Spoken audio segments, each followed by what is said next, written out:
Right now, are you happy with what you've done in your career? I was like, absolutely. I've done a lot of great things. I've played professional football. I've had a platform. And she goes, and what is there to ever be afraid of to go get surgery right now? She's like, you want to be better for the next 5 to 6 years. You want to be healthy. Let's get the surgery. Let's get you healthy. If not, you're going to be a coach. You're going to be the greatest coach ever lived. So it's about having that support behind you. Okay, thank you. Toni Spoletini has a question. Miranda, for you, and Bo, you can chime in. When an athlete, and then Dave, you mentioned an athlete comes from a high, especially when you're playing in the CFL or a Canadian athlete and your career is over, or you're working in the off season and you get a job with AMJ, Van, or some, just using it for example, do you prep some of these athletes, Miranda? Because I think the perception sometimes is, hey, I'm going to walk in, I'm going to be a manager, and they're like, no, you're driving the truck and you're going to move furniture. And believe me, it's not funny because you go from playing football, playing a Grey Cup game, and then graveling basements in the winter. You know, that's just a reality of the CFL, man. Or you're lugging kegs for Big Rock, and it's fun. But you got to put your ego on hold, and then you kind of work your way up the company, right? So, do you prepare them for that bit of a letdown? You know, not that it's a letdown, but you got to almost check your ego and say, okay, my name's going to maybe get me an interview, but now I gotta produce. If I'm going to be like a salesperson, I got to bring in sales. I'm just not going to get paid to just entertain. But if I'm not bringing in sales, or if I'm not, physically producing, they're just not going to pay me for my name. And then, like even Tony Romo now, he's going to, he's in competition with ESPN, but not everybody's Tony Romo. So do you guys deal with that, Miranda? Yeah. I mean, the short and long of it is the most successful athletes know how good they are, but are humble. And you can teach humility, beat them down enough, they get it. No, in all seriousness though, ego is a huge driver, and we talk about ego, a lot of times people have such a negative connotation to that, but when you want to be the best of the best, I don't know anybody, it doesn't matter whether it's sport or industry, whatever, if you don't have a little ego and a little confidence in yourself, you're not going to make it. And so, I just want to be careful that ego doesn't become a negative thing, but also you're right, when athletes, they get told, you're this, you're that, Bo just said it, you're the best of the best, we want you. Athletes hear that all the time.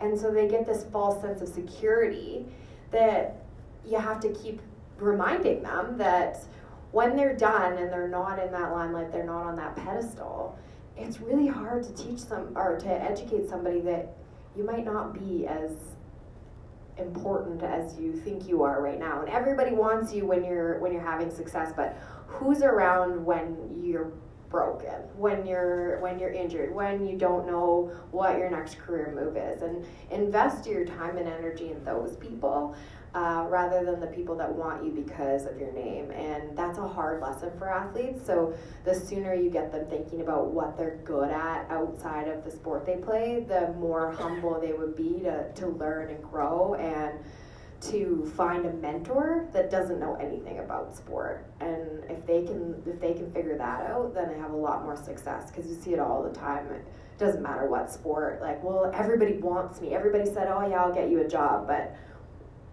when you're not there anymore, who's in your corner? And that's a really hard lesson to learn.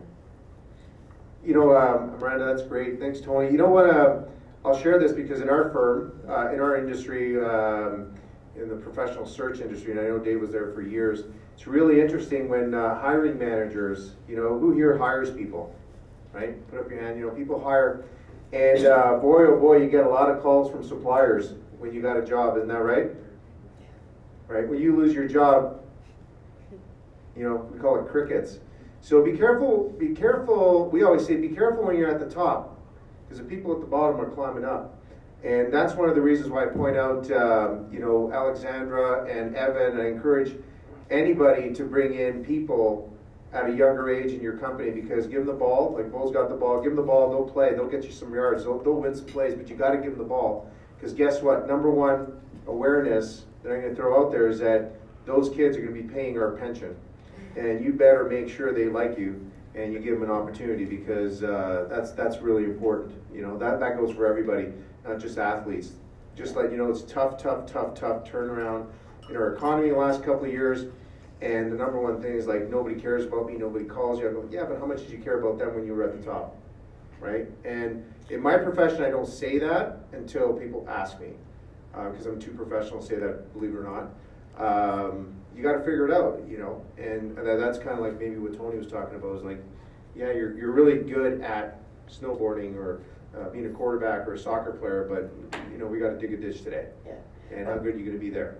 And I think, to add to that, Bruno, a little part of it, to answer your question even more, Toni, is that concept of building brand, and an athlete essentially, like, whether Bo sees it or not, his name holds clout. Athletes, so when I'm working with an athlete, we talk a lot about building out that brand. If I'm not just a 2-time gold medalist, I'm not just a CFL All-Star, but here's what drives me. And for Bo and our Ignite football, it's around coaching and giving back and really having a voice in the next generation of athletes. But for other athletes, it's I'm super passionate about cooking, and you know what, I actually have an accounting degree and no one knows that. And so using your success to build yourself a brand that's beyond your sport is a big learning opportunity for athletes. Yeah, absolutely. I just want to quickly add on that, because I got to witness that this year, exactly what you guys are talking about. If you own a company, if you're in a company, you want the company to be successful, correct? Not just you, yourself, your name. That's how we are as a brand, the Calgary Stampeders. You know, it's very fickle as far as